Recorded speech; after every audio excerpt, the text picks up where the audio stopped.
Halo, selamat malam teman-teman.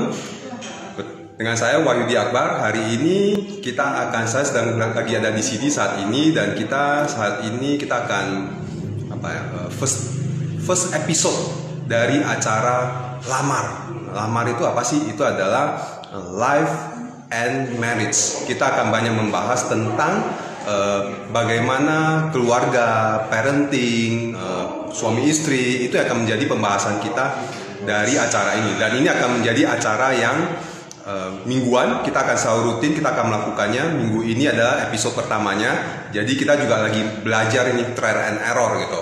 Bagaimana kita live melalui IG, dan pembicaranya yang katanya lahir zaman kolonial, dan kita akan berbicara di generasi milenial gitu. Nah, dan tema kita hari ini adalah tentang bagaimana dampak pandemi di situasi saat ini terhadap ketidakharmonisan keluarga. Nah, sebelumnya saya akan perkenalkan terlebih dahulu nih pembicara kita, narasumber kita hari ini adalah Romo Sugi. Selamat malam, Romo. Malam. Oke. Namo Sang Hyang Adi Budaya, Namo Budaya. Oh iya, Namo Sang Hyang Adi Budaya, Namo Budaya, Romo. Thank you, Romo, untuk waktunya.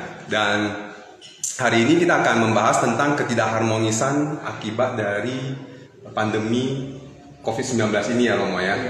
Oke. Nah, kita akan membawakannya adalah kita akan mulai nih.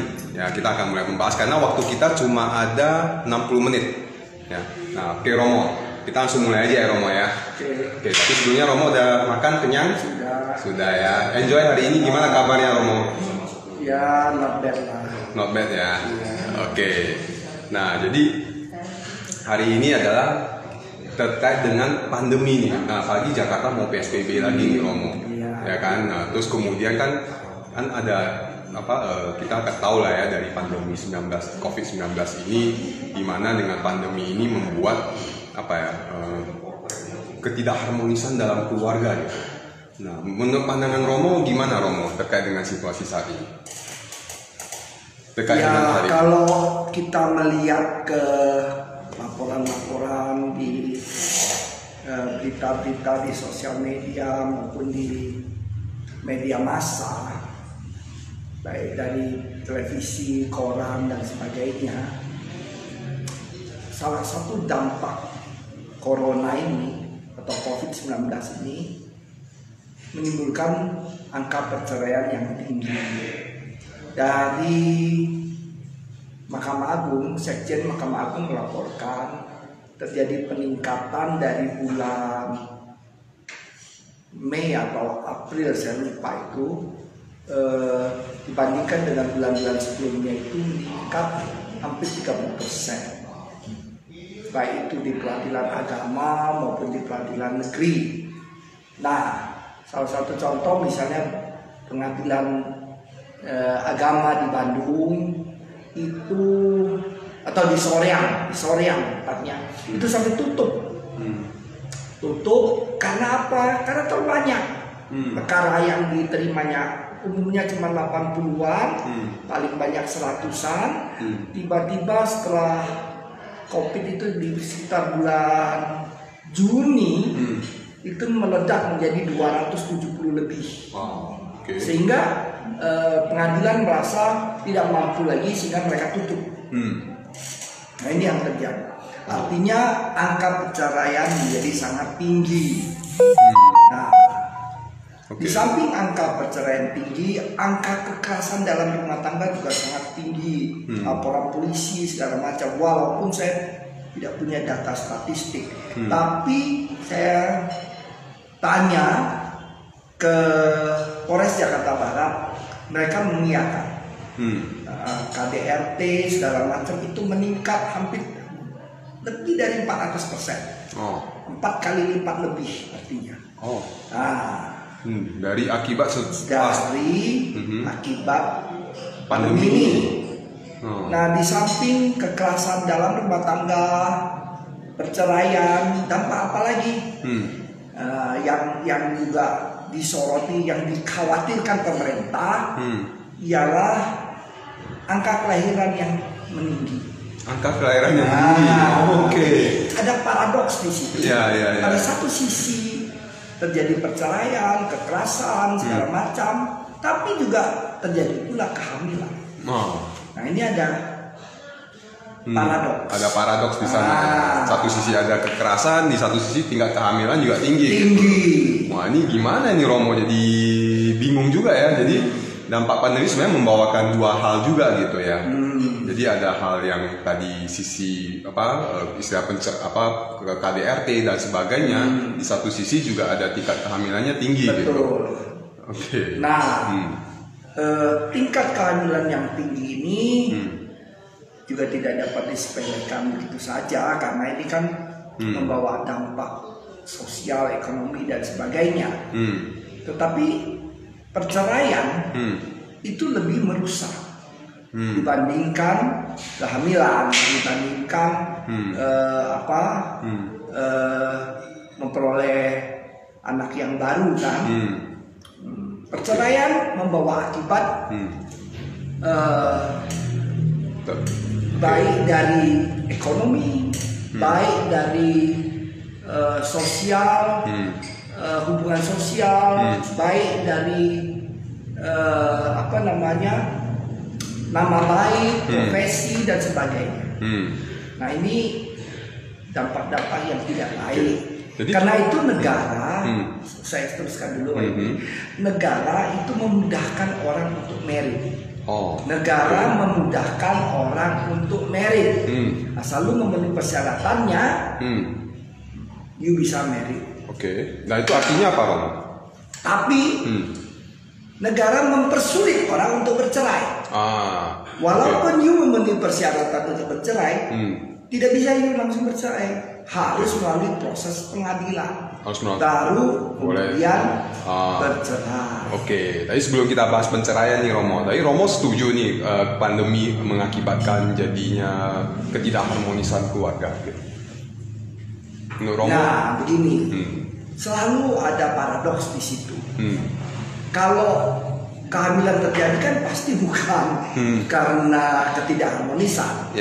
Tetapi kalau perceraian pasti karena ketidakharmonisan. Gak mungkin orang bercerai karena harmonis kan.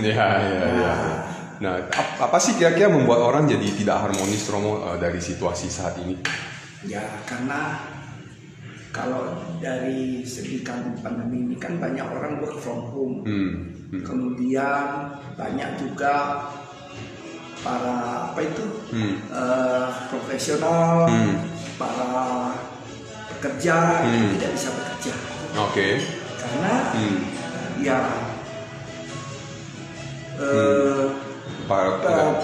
perusahaannya tutup. Terus kemudian karena terlalu banyak di rumah kan terus menerus ketemu pasangan. Nah karena ketemu pasangan terus menerus maka terjadilah perbedaan, perselisihan yang selama ini mungkin terhindar karena mereka saling tidak ada kan, saling bekerja atau karena yang satu pasangannya bekerja, yang satu di rumah atau malah dua-duanya bekerja, maka hal-hal seperti itu kan bisa terhindar. Tapi ketika mereka terus-menerus dalam jangka waktu yang cukup panjang, ini kan PSBB ini nanti sebentar lagi kan akan stay at home lagi. Nah itu berapa lama tidak ada yang tahu. Nah ini menyebabkan kemudian timbullah perbedaan pendapat, perselisihan sampai ke tingkat pertengkaran atau bahkan perkelahian. Dan tidak jarang juga dan ada pula yang terjadi penganiayaan dan pembunuhan. Jadi artinya Romo sering-sering ketemu malah nggak bagus ya Romo? Nah kalau soal sering-sering ketemu nggak bagus itu kan tergantung bagaimana menilainya ya hubungan itu. Sebetulnya kalau kita umat muda misalnya, bicaralah yang baik, bicara pada tempatnya. Kalau sudah selesai, tidak bicara, meditasi saja, kan jauh lebih baik daripada bicara kemudian menimbulkan kemarahan atau menimbulkan kebencian. Misalnya begini. Si ibu ini karena gak ada kerjaan, nonton drakor.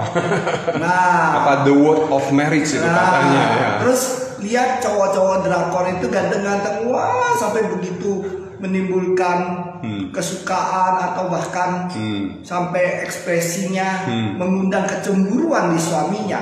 Kan lama-lama jadi berantem. Oke. Ya.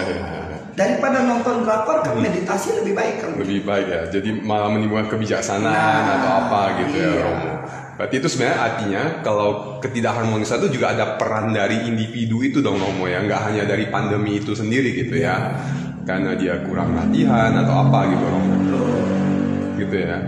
Nah, salah satu hal yang perlu kita ketahui, ini bukan gara-gara kemudian pandemi ini terus kemudian melonjak angka perceraian atau karena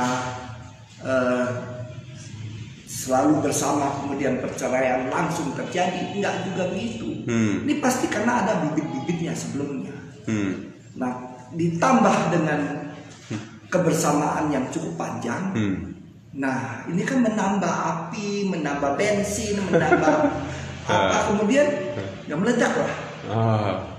Jadi sesungguhnya perceraian yang di zaman corona ini bibitnya itu sudah ada. Benih-benihnya itu sudah ditanam jauh sebelumnya. Jadi sudah ada. Jadi bukan karena tiba-tiba pandemi langsung berantem ribut gitu. Enggak ya. Nggak mungkin itu kan. Tapi ini ada yang ngomong nih, Romo, ada teman kita mengatakan bahwa pepatahnya itu jauh wangi, dekat bau, Romo. Nah, gimana itu, Romo? Memang jauh wangi, dekat jadi bau atau berantem kan. Makanya itu saya bilang tadi, bicaralah seperlunya, tunjukkan perasaan, saling memperhatikan, saling membutuhkan. Nah, selesai itu, pesan itu sudah tersampaikan, ya gunakanlah waktu selebihnya untuk melatih diri, meditasi, itu akan menenangkan jiwa. Jangan kemudian justru mengumbar emosi, main judi. Ini kan selain marak tadi perceraian segala macam, judi online juga meningkat kan? Ya. Judi online juga meningkat ya. Nah, ini juga merusak hubungan keluarga. Duitnya kan habis. Oke. Bentar, Romo, ini ada suara, ada tanda-tanda alam nih, Romo. Nah, tadi Romo juga ada sempat mengatakan nih, Romo, yang menarik adalah bahwa sebenarnya ini udah benih-benihnya itu udah dari sebelum pandemi ini gitu. Apakah berarti itu menandakan misalnya dari sebelum pandemi itu sebenarnya jarang komunikasinya juga nggak selaras atau apa, terus begitu kemudian jadi sering bersama-sama, akhirnya tadi jadi kecium baunya gitu. Pak Yudi. Oke. Saya kan profesinya sebagai lawyer. Saya juga banyak melakukan bimbingan pra perkawinan, ya kan? Ya. Nah, kita melihat angka perceraian itu makin lama makin meninggi. Di negara-negara maju, di Inggris misalnya, itu ada surveinya untuk kota London. Itu berapa banyak orang bercerai dari 100 pasangan. 100 pasangan yang married, ternyata yang bercerai di atas angka 90%. Wow. Itu 92 atau 93% yang bercerai. Yang nggak aneh, kita lihat aja keluarga kerajaan, royal family. Ini keluarga yang sangat terhormat. You manggil mereka aja mesti his atau her royal highness. Iya kan? Ya. Nah, artinya mereka sangat terhormat. Nah, dari kita perhatikan anak ratu ada berapa? Ingat ya? Anak ratu yang pertama namanya Putri Anne, Princess Anne. Anaknya kedua Prince Charles. Anaknya yang ketiga Prince Andrew. Charles Andrew laki-laki, Princess Anne perempuan. ya kan? Ya. Anaknya yang keempat Prince, saya lupa Henry atau apa namanya. Oke. Jadi ada 4 anak ratu. Berapa yang bercerai? 3 yang bercerai. Wah. Nah, 75% Ya. divorce. Itu keluarga yang sangat terhormat. Nah, apalagi raja jelata. Nah, itu terjadi di Inggris, negara yang dikatakan negara maju, developed country. Nah, bagaimana dengan negara kita atau ukuran paling depan kita ini, misalnya Singapura? Singapura itu sudah mencapai dari 100 perkawinan di atas 70%. Wow, tinggi ya Romo. Cukup tinggi. Bahkan sekarang generasi di Singapura itu tidak mau married, tidak mau legally married. Mereka lebih banyak hidup bersama. Kalau bahasa Indonesia kumpul kebo, ya kan? Nah, di Indonesia angkanya juga tidak rendah. Nah, tahun 30-an sampai 60-an rata-rata dari 100 perkawinan itu cuma 10 sampai 20% yang cerai. Artinya 90 sampai 80% tidak cerai. Itu bertahan sampai tahun 60-an. Di atas itu tahun 70-an angka perceraian meningkat menjadi 20 sampai 30%. Sekarang berapa? Sekarang dari 100 pasang yang kawin di lebih dari 50% bercerai. Lebih dari 50%. Bercerai. Nah, kenapa mereka bercerai? Ini kan kita pengen tahu kenapa. Macam-macam kita bisa lihat di googling aja gampang. Kenapa orang bercerai? Akibat yang paling banyak ketidakharmonisan hubungan. Iya kan? Nah, itu mencapai hampir 30-an persen, 35-40%. Nah, yang sisanya yang besar juga sekitar 20-30% adalah hubungan dengan mertua. Itu juga banyak. Nah, tapi yang menarik ialah dari ketidakharmonisan yang tadi, yang hampir 40% itu, hampir separuh itu karena perselingkuhan atau ada pihak ketiga. Itu. Nah, sisanya ya macam-macam. Nah, itu angka-angka perceraian dan sebab kenapa terjadi perceraian. Dua hal itu, ketidakharmonisan dan hubungan dengan orang tua.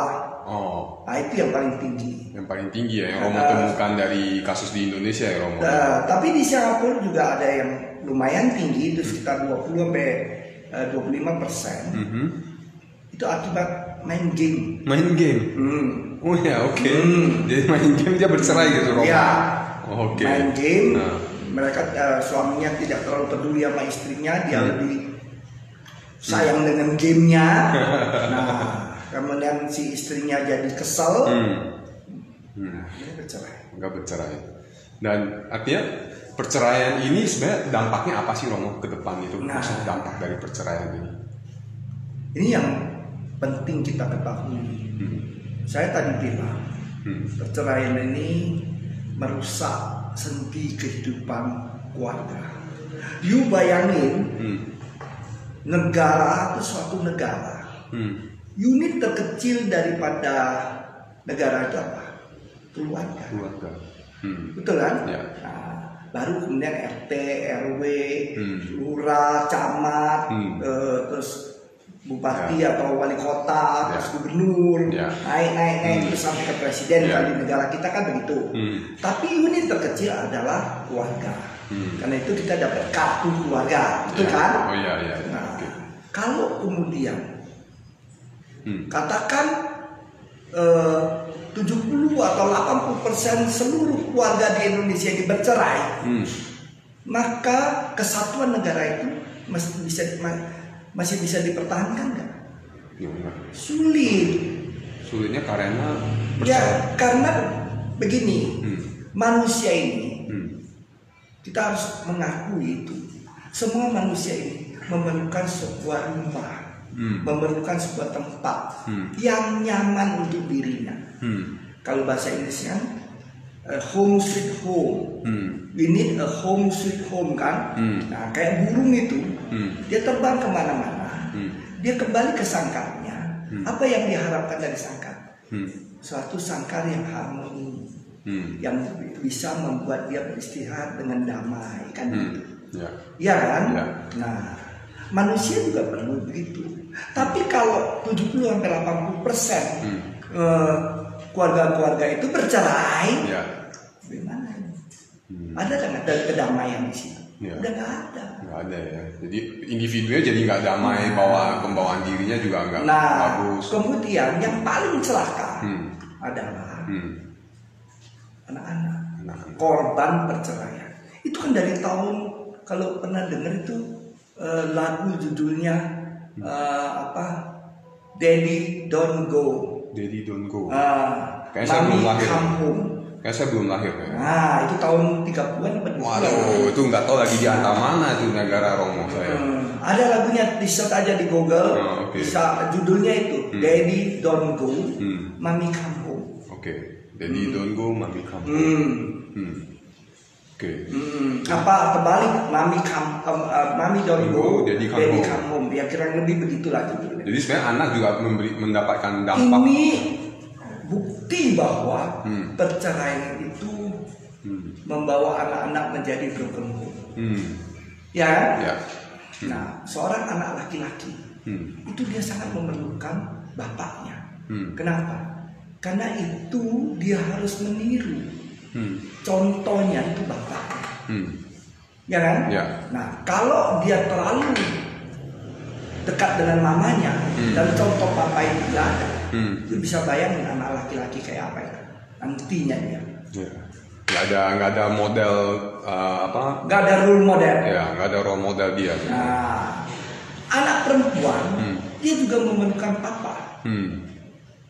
Bukan berarti anak-anak itu tidak memerlukan mama. Mereka sangat memerlukan mama untuk kehidupan mereka. Tetapi papa juga dia perlukan. Nah kalau bercerai ini tidak dapat. Ya kan? Nah, kalau begitu negara itu bisa rusak. Oleh karena itu negara kemudian menghambat atau mempersulit. Maka negara mempersulit perceraian itu. Apa sih misalnya Romo ya? Saya udah bener-bener nggak cocok nih sama pasangan saya gitu. Lalu kemudian saya mau cerai Romo gitu. Boleh, tapi kan udah nggak cocok Romo, maksudnya aduh itu tadi deket itu kayak bau banget gitu. Mau pulang rumahnya males gitu Romo. Saya bukan banyak, saya beberapa kali menolak melakukan gugatan. Saya minta mereka berpikir. Coba yuk pikir dengan baik. Akibat perceraian ini, ya kan, terhadap diri lu, anak-anak lu, keluarga lu, bagaimana? Jadi Romo nggak terima gugatannya mereka? Saya bukan tidak mau, saya bilang saya keberatan untuk mengajukan. Nah kasusnya begini, saya tidak sebut nama.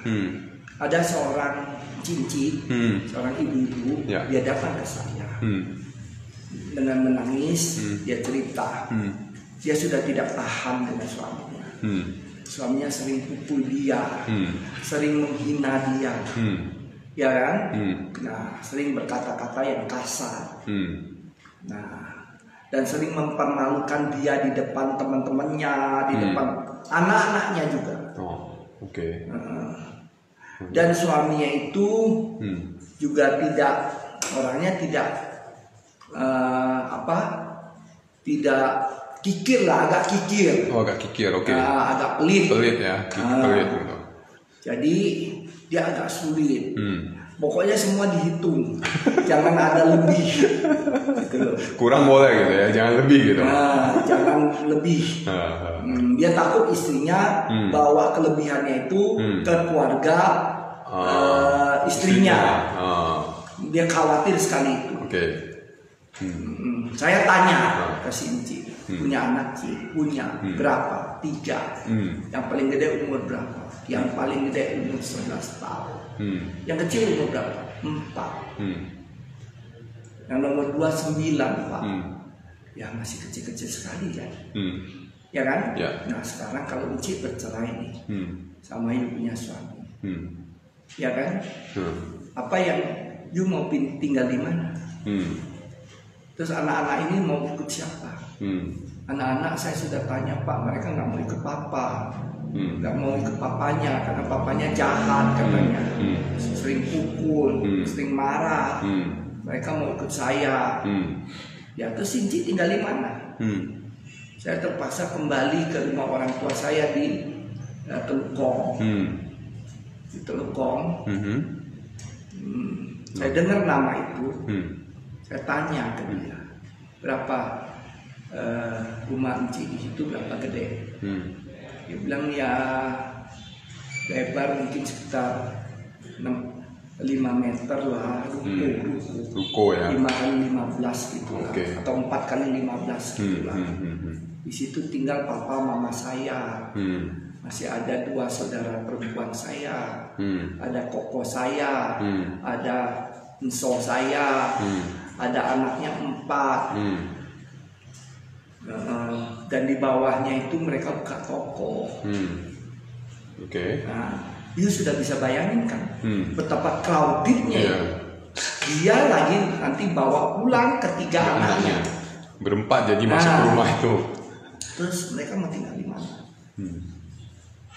Tidak ada kamar lagi, Pak, penuh, Pak. Saya terpaksa nanti kalau pun ke sana ya tinggal di ruang tamu. Sehatnya itu? Jelas tidak kan? Terus nanti kehidupan lu siapa yang bayarin? Ya suami saya dong. Saya bilang, si mantan ketika bercerai dengan lu, dia pasti akan cari perempuan lain. Kalau dia sudah dapat perempuan lain, terus perempuan itu pasti melarang dia ngasih uang ke lu. Tapi kan tercatat Romo di surat ini, surat perceraian gitu. Betul. Mungkin bisa dicatat di situ sebagai alimentasi. Bagaimana kita memperoleh haknya? Tidak gampang. Lapor polisi. Oke, mungkin lapor. Nanti dia bayar sebulan, 2 bulan lagi. Terus bulan ketiga dia nggak lagi, lu lapor lagi. Begitu terus menerus. Tidak gampang. Kita bukan kayak di Singapura atau di negara maju. Semua kita punya rekening bank, kita punya penghasilan itu pemerintah tahu. Kalau di negara maju seperti Singapura aja, dia ada kewajiban dan itu oleh pemerintah, oleh negara dicatat sebagai kewajiban Anda. You nggak bayar, negara potong. Negara ambil dari rekening you. Nah di sini mana ada yang begitu? Nggak ada kan? Nah karena itu lu harus pertahankan itu melalui polisi, lapor ke polisi sebagai bentuk kekerasan dalam rumah tangga non fisik atau fisikis. Nah atau penelantaran anak.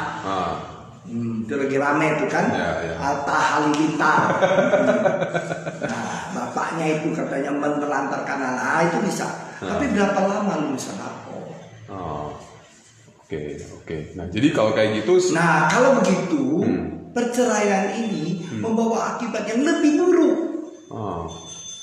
Tapi nggak tahan loh. Nah, saya nggak tahan dong katanya dipukulin, diomelin. Sekarang begini, saya bilang, you punya bukti. Kapan dia pukul you, kita laporin ini aja. Bukan soal cerainya, Romo. Nanti dia kan takut sekali, 2 kali dilaporin ke Polres misalnya. Dia takut, dia akan dimaki-maki sama polisi. ya kan? Nah, dalam acara mediasi.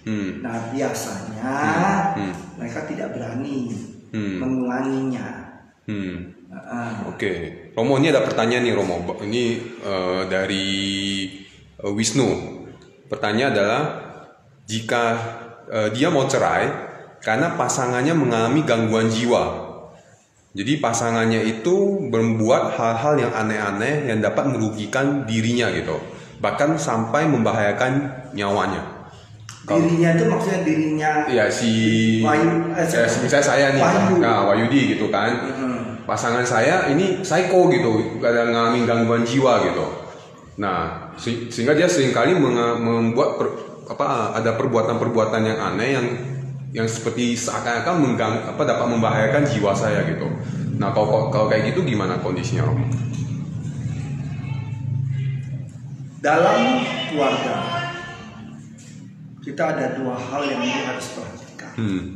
Ketika kita mau bercerai, kita harus memikirkan apakah perceraian itu akan membawa keadaan kita menjadi lebih baik, ekonomi kita lebih baik, kondisi kita lebih baik, networking dan segala macam jadi lebih baik. Itu kita harus pikirkan baik-baik. Kedua, kalau kita mau mempersatukan atau mempertahankan perkawinan ini, kita harus berpikir apakah kita sanggup menghadapi orang ini, maksudnya partner kita ini. Kalau kita merasa ya dia, saya sudah tidak sanggup menghadapi dia, ya sudah tidak ada jalan lain. Tapi you harus tahu juga, nanti you punya pasangan lain, tidak ada manusia yang sempurna kan. Kadang ada yang bilang lebih baik saya bersama dengan hantu yang saya kenal daripada dengan hantu yang saya tidak kenal. Nah, untuk kasus misalnya seseorang itu psycho lah, atau dia memang ada gangguan jiwa katakan, ini kan penyakit. Ya, saya ingin gambarkan begini. Ini penyakit kejiwaan. Penyakit garis bawahi. Penyakit. Nah, ada seorang suami, 17 tahun dia merawat istrinya. Bahkan ada dulu satu suami yang sampai masuk penjara karena ngobatin istrinya pakai ganja itu kan. Ada yang di Kalimantan itu kan. 6 tahun istrinya kanker. Dan dia merawatnya dengan sungguh-sungguh, dengan rasa cinta.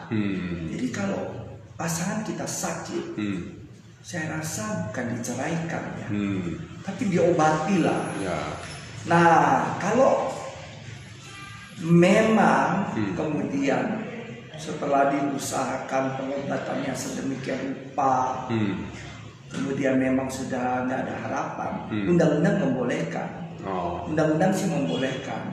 Tapi kalau ada pasangan kita kemudian ada anak di situ, kita kadang tega melihat muka anak kita itu dalam keadaan begitu sulit, ya tinggalkan pasangan kita. Kita juga akhirnya mengajarkan sesuatu bahwa kalau sulit ya udah tinggalin gitu. Buang aja. Begitu cara kita hidup. Jadi yang perlu digarisbawahi adalah penyakit itu ya, Romo, bahwa dia sebenarnya lagi sakit gitu. Penyakit itu. Ya kalau memang misalnya penyakit itu kemudian membawa nyawa yang berbahaya, pasti ada caranya bagaimana. Misalnya taruh di rumah sakit jiwa yang ada kerangkengnya segala macam. Nah itu mungkin bisa salah satu way out.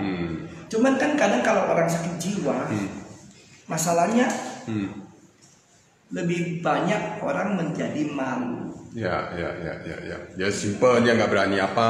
Dia taruh di rumah. Kemudian kita ternyata istri kita atau suami kita sakit jiwa, dan kita malu, memang sulit ya itu. Jadi sebenarnya berarti ada tergantung dari si pasangannya ini juga belum mampu menerima gitu ya, Romo ya. Karena ini kita dalam lingkungan, katakan kalau kita seorang yang beragama, coba pegang hati nurani kita bagaimana. Kalau dari kalau dalam agama itu kita seyogyanya bersikap bijaksana. Kalau dari Buddhis gimana, Romo? Kalau dari Buddhis yaitu gunakan kebijaksanaan kita. Sekarang dia ini katakanlah seperti saya buta, apa saya pengen buta? Tidak ada kan orang pengen buta kan? Tidak ada orang pengen sakit jiwa kan? Iya. Justru butuh ada orang yang merawat. Justru kalau saya kena sakit jiwa misalnya, saya akan memerlukan bantuan pasangan saya. Benar. Jangan waktu kawin dulu janjinya apa? Sehidup semati. Enggak, kamu kalah. Bersama dalam suka maupun duka. Iya kan? Iya. Sukanya semua orang mau. Iya, dukanya lupa. Dukanya. Nah, orang Jawa bilang perkawinan itu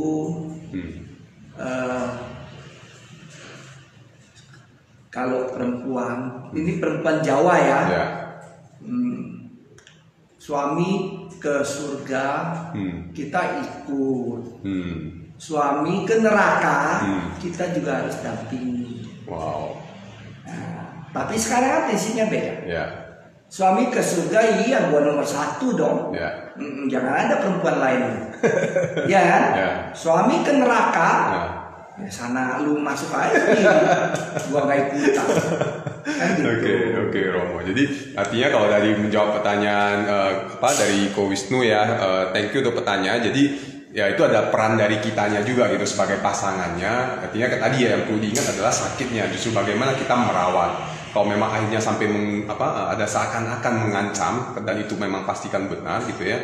Artinya kita juga dapat bawa ke rumah sakit, biarkan kepada ahlinya yang merawat gitu ya. Tapi saya pikir itu. Ya itu akan lebih baik gitu. Yang penting dari kitanya perlu ada cinta kasih gitu ya, Romo. Ya terhadap pasangan kita. Gitu. Jangan cuma lagi sukanya aja gitu ya. Begitu duka sakitnya ya udah lu pergi sendiri deh gitu ya. Tinggalin ya. Itu semua orang juga ngerti gitu ya, Romo ya gitu. Tapi kan bukan itu arti dari pernikahan itu sendiri gitu ya, perkawinan itu sendiri gitu ya, Romo.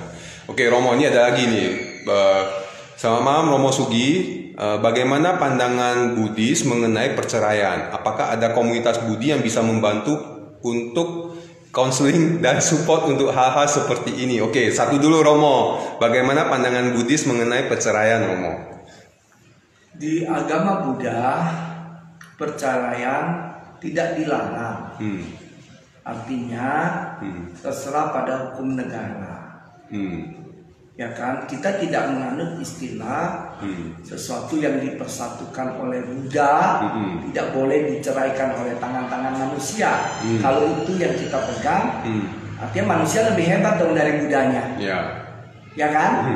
Nah, jadi silahkan aja memutuskan untuk bercerai. Menurut saya, jika misalnya pasangan kita itu kemudian menimbulkan ancaman, kekerasan fisik, dan bahkan ada resiko kehilangan nyawa, nah itu bolehlah dipertimbangkan untuk bercerai.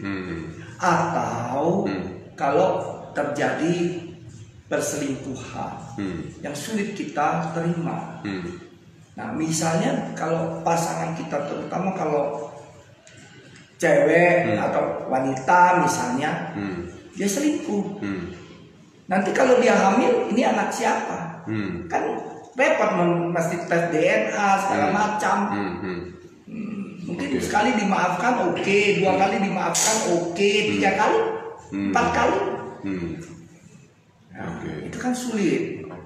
Itu ya, Romo. Thank you, Romo. Dan ini ada satu lagi. Kalau komunitas Buddhis yang mampu membantu konseling atau support, nah justru thank you untuk pertanyaannya, pas nih. Jadi kita memang bikin acara ini adalah kita juga mau memperkenalkan bahwa CD bersama-sama dengan KBI ya, kita lagi mau kita membuat sebuah call center untuk buat teman-teman yang punya isu tentang perkawinan, yang istilahnya dalam perkawinannya ini bingung gitu sama pasangan, nggak ngerti, ngobrol nggak nyambung, atau seakan sudah mau cerai tapi bingung atau apa. Nah teman-teman boleh menghubungi kami ya, saya akan ketikkan nomor teleponnya ya, teman-teman dapat menghubungi kami di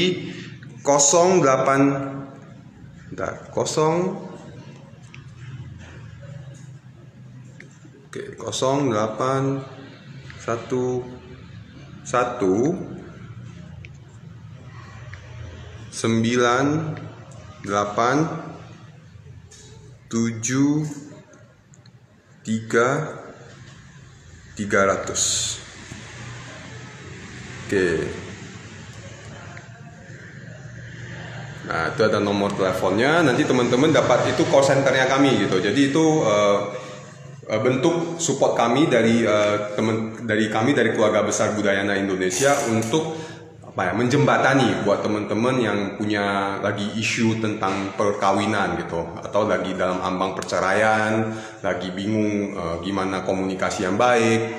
Nah, boleh menghubungi kami. Nanti kita akan mensupport, kita akan membantu memberikan counseling kepada teman-teman untuk mengatasi persoalan tersebut.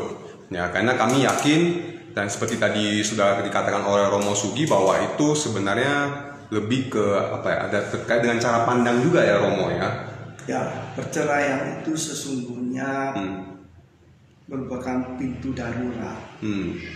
Jadi kalau pintu darurat itu, kalau bukan terjadi kebakaran, terjadi bencana, terjadi apa, jangan digunakan kan. Ya. Misalnya kita naik pesawat, kan di pesawat biasa pasti dijelaskan.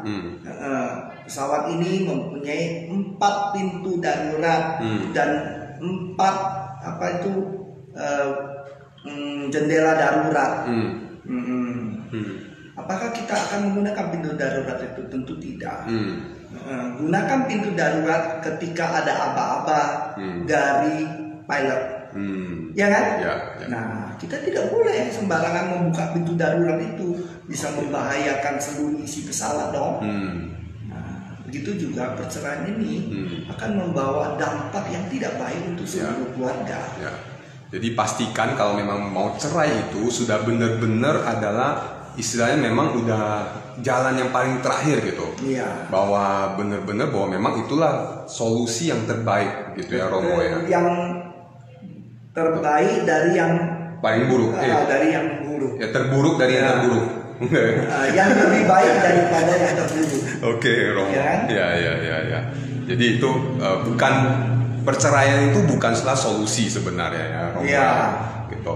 Jadi sebenarnya perceraian itu kalau menurut Romo tadi sebenarnya dari tadi awal saya sedikit merekap. Jadi sebenarnya dari Romo sudah share gitu bahwa perceraian itu dapat terjadi karena ketidakharmonisan. Dan lalu kemudian ada 2 hal ya, ketidakharmonisan sama persoalan dengan orang tua ya gitu Romo. Tadi Romo udah mengatakan hal tersebut.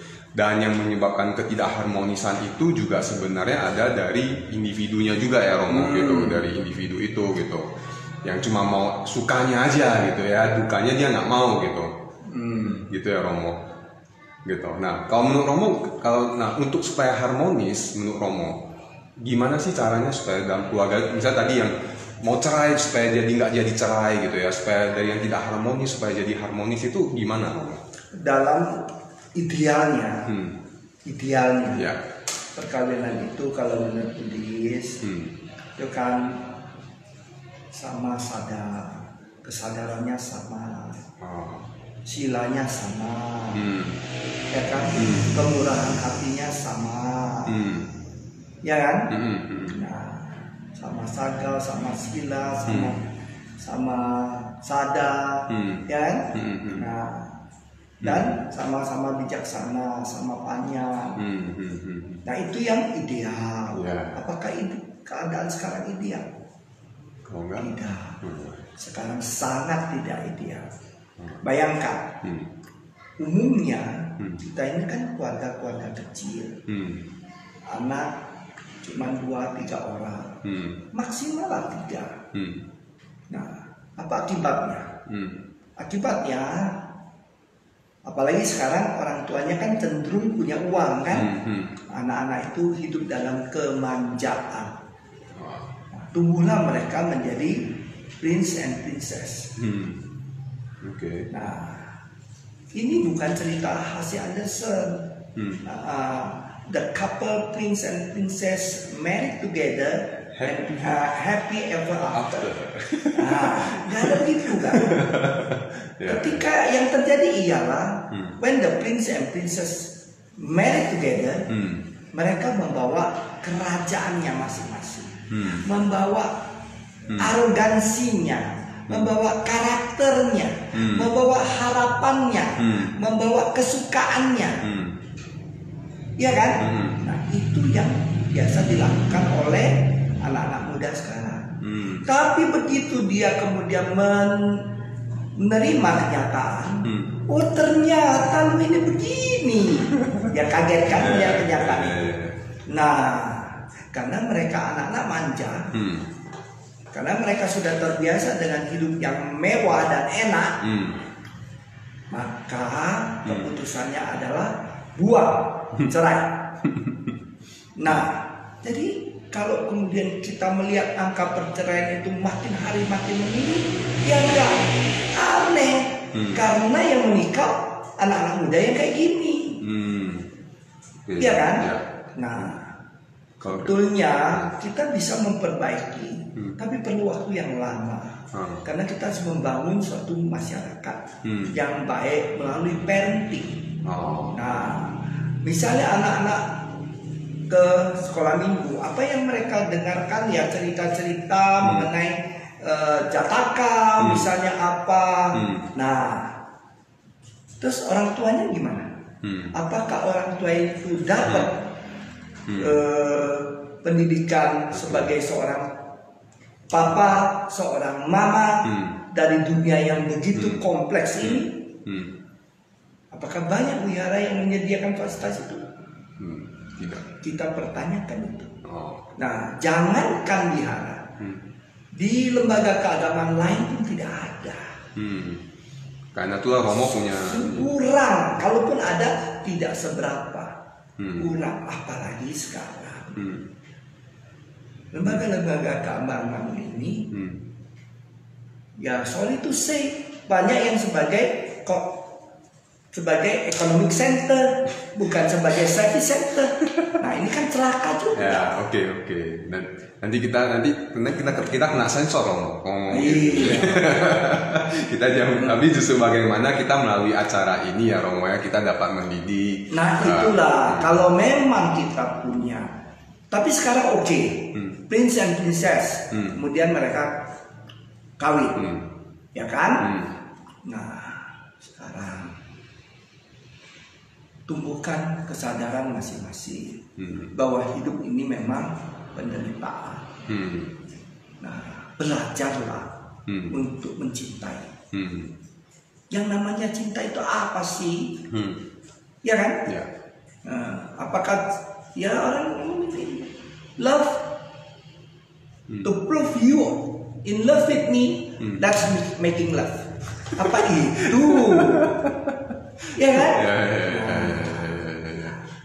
Itu saya dengar dari almarhum Romo Mangun, dia bilang kalau mau membuktikan cinta itu gampang. Caranya berapa besar pengorbanan itu yang dia lakukan. Kalau orang ini berkorban buat lu, artinya dia mencintai Anda. Nah, maka lihat ketika ibu mengandung anaknya, dia mencintai nggak anaknya? Sangat. Kalau dia nggak mencintai, bagaimana rasanya mengandung itu kan? Ya dia buang dong. Makanya laki-laki tidak bisa mengandung. Nah, laki-laki tidak tahan akan penderitaan itu kan. Nah, seorang bapak dia akan mati-matian mencari nafkah untuk menghidupi anaknya, istrinya. Kalau laki-laki bapak yang baik kan. Nah, orang laki-laki itu bekerja buat siapa? Buat keluarganya kan. Betul nggak? Ini kan dari dulu, dari zaman purba dulu. Entah dia begitu, laki-laki pergi berburu, mencari makan, mencari apa? Untuk siapa? Untuk keluarga. Jadi artinya ada, berarti di sini salah satu untuk kita bicara tentang keharmonisan itu, atau pasal kita bicara tentang perkawinan. Nah, kemudian kondisi sekarang kan kadang begini, kebalik. Perempuan sekarang harus diakui karena zaman emansipasi ini kan banyak menempati posisi-posisi yang tinggi, yang bahkan kadang-kadang melebihi kemampuan suami dalam mencari uang. Nah, namanya juga manusia. Nah, ketika dia sudah mencapai posisi yang seperti itu, ya dia mulai underestimate dong. Nah, ini yang kemudian menjadi masalah juga. Oke Romo, kita waktu tinggal 10 menit lagi Romo.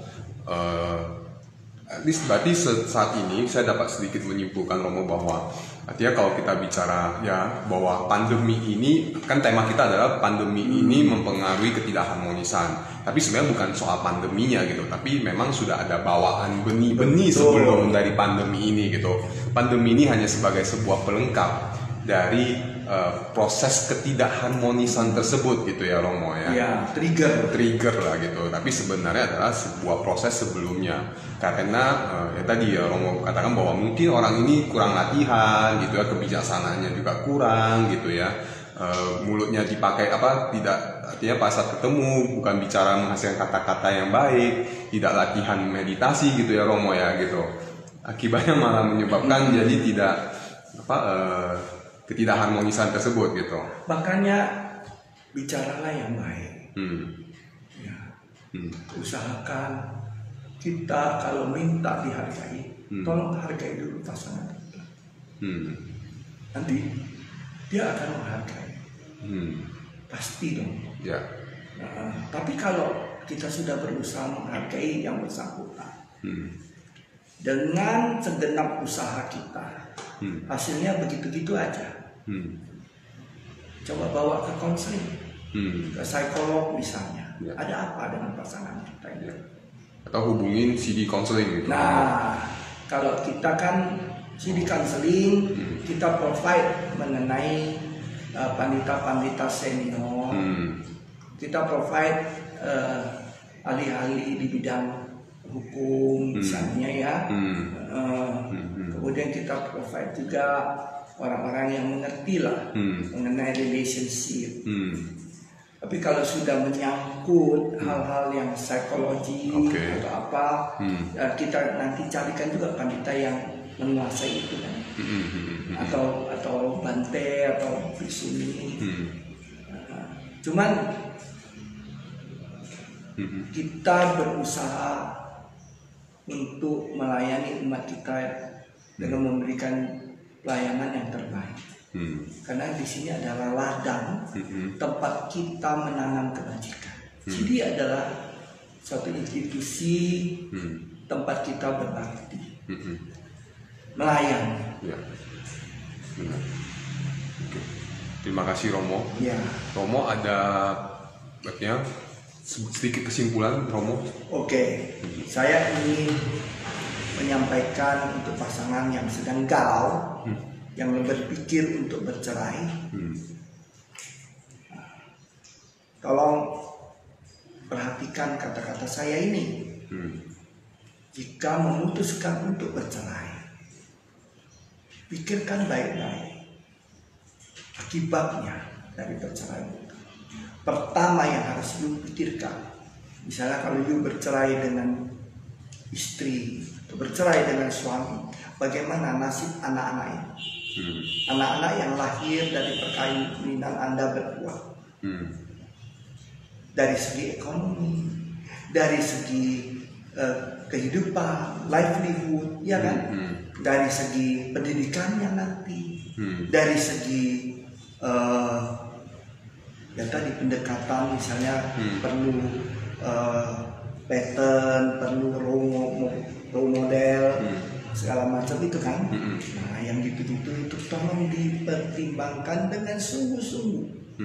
Jangan cuma memikirkan, saya kesel sama suami saya. Tiap kali dia pulang dari kerja, dia gak pernah menyapa saya. Coba lihat tuh tetangga, begitu buka pintu, darling, I love you. Wah, langsung cucuk gitu kan. Suami saya nggak pernah. Pulang dia cuek aja. Kita panggil, Pak sudah makan. Kalau paling dia jawab atau ya saya makan. Nah gitu.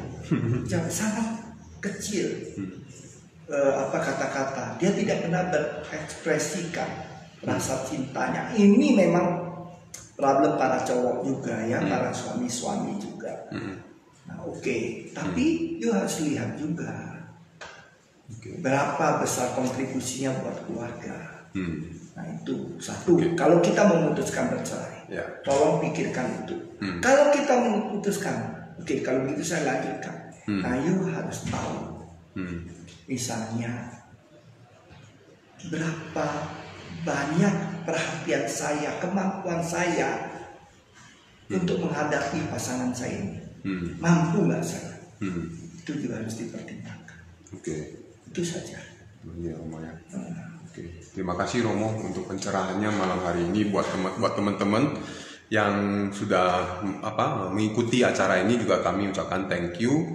Dan sekali lagi saya mau remind bahwa seperti yang tadi Romo katakan, bahwa kami dari CD kita menyebutkan CD counseling saat ini adalah kita akan menyediakan para pandita support melalui pandita-pandita senior, kemudian ada ahli-ahli hukum, ada juga ahli-ahli secara relationship, communication. Kita akan mensupport buat teman-teman yang saat ini sedang galau terkait dengan pernikahan atau bahkan merasa perlu bercerai, maka teman-teman boleh menghubungi kami di nomor telepon yang tadi kami sudah sharekan. Nanti kita akan posting rekaman dari acara ini di IG-nya CD Pusat. Ya, jadi nanti kita juga akan masukkan lagi nomor telepon di captionnya. Jadi sehingga kita dapat mensupport teman-teman untuk kami punya tujuan adalah karena kita melihat terutama dari Romo Sugi, sebenarnya ide ini dari Romo Sugi, bahwa melihat bahwa tingkat perceraian yang begitu tinggi di saat situasi pandemi ini gitu. Jadi kita perlu lakukan sesuatu, terutama buat teman-teman yang berada khususnya di teman-teman di komunitas Buddhis gitu. Ya, jadi kita mau menyediakan buat teman-teman di komunitas Buddhis, yuk kita obrolin, nggak usah ditakutin tentang perceraian, ketidakharmonisan, itu sesuatu yang normal, tapi perlu berani untuk kita ngobrol gitu. Kami akan mensupport teman-teman, kita akan punya individu-individu yang dapat mendengarkan teman-teman. Ya, jadi itu menjadi tujuan utama dari acara ini. Kami mau mengajak teman-teman komunitas Buddhis yang lagi merasa punya persoalan tentang pernikahan. Bukan berarti, tadi ada kata Kak Wisnu, lebih baik jangan menikah. Bukan berarti menghindari pernikahan gitu.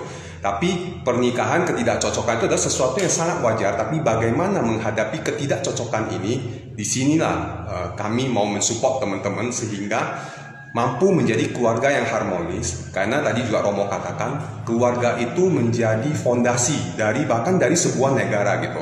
Jadi kalau kita mampu menciptakan sebuah keluarga yang harmonis, justru kita akan mampu berkontribusi yang baik terhadap lingkungan kita juga. Dan harmonis itu adalah sesuatu yang adalah sesuatu yang dapat dicapai, adalah sesuatu yang dapat diwujudkan. Ya, jadi hubungi kami, saya akan bacakan lagi. Kami punya nomor telepon ya, dan dapat teman-teman hubungi. Atau kalau misalnya teman-teman gak ini, nanti boleh teman-teman baca, yaitu adalah 0811 9873 300.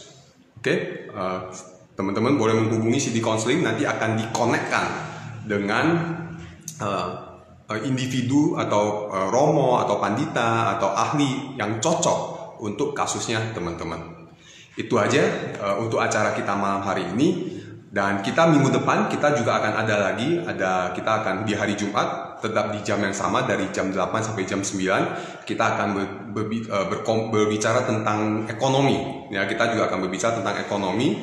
Narasumbernya adalah Ko Adi Putra, ya, seorang emang yang ahli di bidang bisnis, ekonomi. Kita akan ngobrol dengan dia. Ya, jadi tetap stay tune, ya, ikutin kami juga di minggu depan, dan always bahagia.